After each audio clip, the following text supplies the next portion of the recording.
Ya, untuk proyeksi ekonomi digital di Indonesia memang kami memproyeksikan akan tetap tumbuh hingga akhir 2025. Tetapi Oke. laju dan sumber pertumbuhannya itu tidak seragam.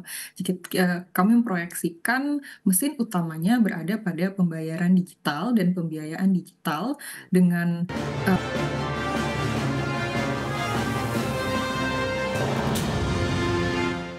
Ya, Anda masih menyaksikan Market Review. Pemirsa, kita lanjutkan kembali perbincangan bersama dengan Mas Tesar Sandika Pura, Ketua Umum Indonesia Digital Empowering Community. Kemudian juga ada Mbak Rani Septia, peneliti ekonomi digital Selios. Nah, ini dia. Menarik kalau kita cermati Mbak Rani terkait dengan transmisi nih. Kalau bicara mengenai ada penurunan suku bunga acuan, kan masyarakat luas berharap juga langsung begitu ya diadopsi begitu kaitannya dengan perbankan yang mungkin konvensional maupun yang digital. Anda melihat bagaimana proses transmisinya sendiri begitu berlangsung, Mbak Rani? Ya, kalau dari sisi transmisi kita memang sudah cukup mempunyai pipa ya Hmm, dari pengguna QRIS yang sudah mencapai 57 juta oke. pengguna, kemudian juga dari merchant yang hampir mencapai 40 juta pengguna. Artinya transmisi ada, tapi kembali lagi bahwa transmisi itu tidak bisa secara instan, itu ada lag di situ, jadi ada jeda. Penurunan suku bunga tidak lantas akan menjadi booster, tapi masih perlu waktu untuk melihat efeknya gitu. Oke, efeknya kalau bicara mengenai rentang waktu, durasi ini berapa lama kira-kira waktu yang dibutuhkan ini Mbak Rani? Ya kalau kita membicarakan tentang waktu mungkin kita belum tahu pasti ya, tapi kita harus Hmm, melihat bagaimana kondisinya dalam 2 hingga 3 bulan ke depan begitu. Itu juga oke. tergantung dengan bagaimana perbankan Hmm, merespon terhadap karena perbankan masih hati-hati begitu, ya. uh, bagaimana perbankan akan menurunkan suku bunga kredit begitu, Mas Pras. Baik, tapi menurut Anda di semester kedua tahun ini Mbak Rani, apakah akan semakin membaik-baik dari sisi penyaluran pembiayaannya begitu untuk ekonomi digital sendiri, kemudian bagaimana tingkat konsumsi masyarakat begitu, akankah ini akan terserap juga dengan baik begitu dana-dana yang akan disalurkan atau masih ada tantangan lain? Mengingatkan ya kita tahulah daya beli masyarakat juga saat ini tengah mengalami tekanan begitu Mbak Rani. Ya jika kita lihat daya beli memang Hmm, masih ada pelemahan dan ini mengiringi begitu ya, mengiringi segmen digital di tahun oke. ini. Terutama karena ada peningkatan pada harga pangan Ya. dan juga di biaya sekolah ya. Hmm, BPS juga mencatat bahwa inflasi itu ada di 2,37%. Artinya memang dompet rumah tangga sedang mengetat begitu. Tapi di sini sinyal permintaan masih positif karena indeks keyakinan konsumen mengalami kenaikan di hmm, 118 di bulan Juli. Kemudian juga pipa tadi sudah siap begitu ya. melalui adopsi pembayaran QRIS. Jadi konsumsi digital akan cenderung bertahan. Namun Hmm. komposisinya mungkin lebih lambat begitu, Mas. Oke, nah kalau tantangan dari industri digitalnya sendiri Mas Tesar, Anda melihat lebih di mana nih bottleneck-nya begitu? Mengingatkan tadi dari sisi penyalurannya tentu ya lagi-lagi kita kaitkan dengan sisi hulunya nih konsumsi masyarakat begitu ya, daya serap dan lain-lain. Nah kalau dari industrinya sendiri bagaimana? Apakah sudah semakin justru lebih pesat begitu ya tidak bisa disejajarkan dengan justru penyaluran ataupun pembiayaan di sektor ekonomi digital ini? Iya, betul Mas Pras. Jadi sebenarnya kalau untuk digital startup atau UMKM yang berbasis digital ini tidak Hmm, berimpact langsung kepada mereka gitu ya, karena oke, sebenarnya penurunan suku bunga ini lebih banyak nanti membantu retail gitu ya, consumer dan juga beberapa kredit-kredit perbankan gitu ya. ya. Sedangkan kalau digital startup mungkin pendanaannya lebih banyak nanti di model Ventura. Balik lagi model Ventura akan memberikan investasi kepada startup tentu sekarang juga lebih selektif.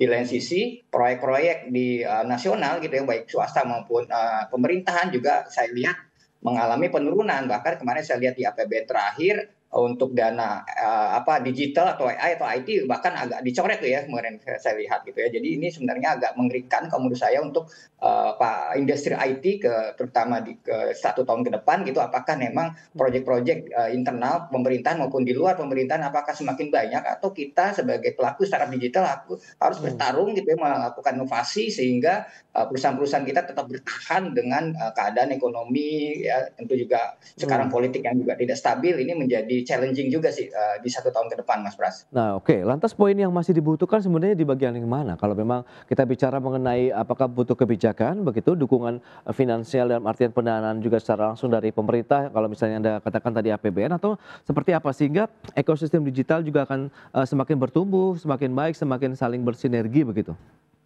Iya, jadi menurut saya memang di lapangan yang perlu kita benar perhatikan gitu ya. Jadi jangan hanya si moneter saja gitu ya, tapi di Hmm, lapangan, di sektor lapangan gitu, itu oke, benar-benar proyek-proyek ini benar-benar berjalan dan langsung turun didapati gitu ya secara tender kepada startup lokal, sehingga bisa dibilang mereka tidak terlalu mencari lagi proyek-proyek yang susah gitu ya, tapi pemerintah sudah menyiapkan, silakan ini proyek yang bisa diambil oleh UMKM kita lokal tentu gitu ya, sehingga mereka bisa mendapatkan cuan di situ dan juga tumbuh gitu ya. Jadi pemerintah sebenarnya bisa membuat lapangan pekerjaan ya dalam dunia digital lewat pemerintah proyek-proyek internal mereka. Seperti itu, Mas Pras.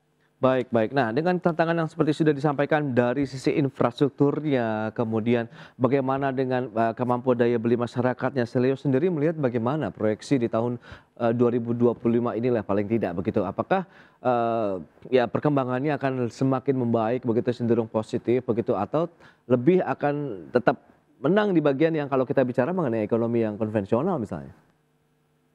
Ya, untuk proyeksi ekonomi digital di Indonesia memang kami memproyeksikan akan tetap tumbuh hingga akhir 2025, Oke, tetapi laju dan sumber pertumbuhannya itu tidak seragam. Kami memproyeksikan mesin utamanya berada pada pembayaran digital dan pembiayaan digital dengan nilai proyeksi untuk pembayaran digital sendiri 2.900 triliun dan untuk peminjaman digital itu mencapai 365 triliun. Nah, hmm, kemudian disusul oleh perdagangan e-commerce yang mencapai 471 triliun, kemudian transportasi online mencapai 12,6 triliun. Jadi di sini oke, memang ada pertumbuhan, namun pertumbuhan ini tidak menjadi sebuah boom begitu. Di sini konsumen masih berhitung, transaksi memang masih terjadi, hmm, tetapi karena adanya penurunan daya beli, maka konsumen akan cenderung lebih berhemat. Nah, yang perlu oke, dimitigasi di sini adalah tentu saja daya beli, kemudian juga apa yang sudah disampaikan Mas Tesar tadi ya, mengenai iklim investasi, karena minat investasi ke Indonesia itu eh, cenderung turun. Kemudian juga kesenjangan talenta, kalau kita bicara mengenai SDM, kita harus mempercepat mengenai upskilling digital. Selain itu oke. juga ada dari sisi infrastruktur mengenai Hmm. kesenjangan internet di berbagai wilayah di Indonesia. Itu Gitu. dia beberapa tantangan yang mungkin akan segera dicarikan solusi karena sebenarnya masyarakat sudah cukup nyaman ya, familiar ya dengan penggunaan digitalisasi tadi untuk bisa melakukan pembelian apapun begitu dan pembayaran dengan penggunaan QRIS dan lain-lain begitu. Nah, Mas Tesar, Anda melihat bagaimana optimismenya sendiri kalau kita bicara mengenai tadi yang utama adalah pemerataan infrastruktur internet jaringannya dulu nih, jaringan internetnya nih Mas, silakan.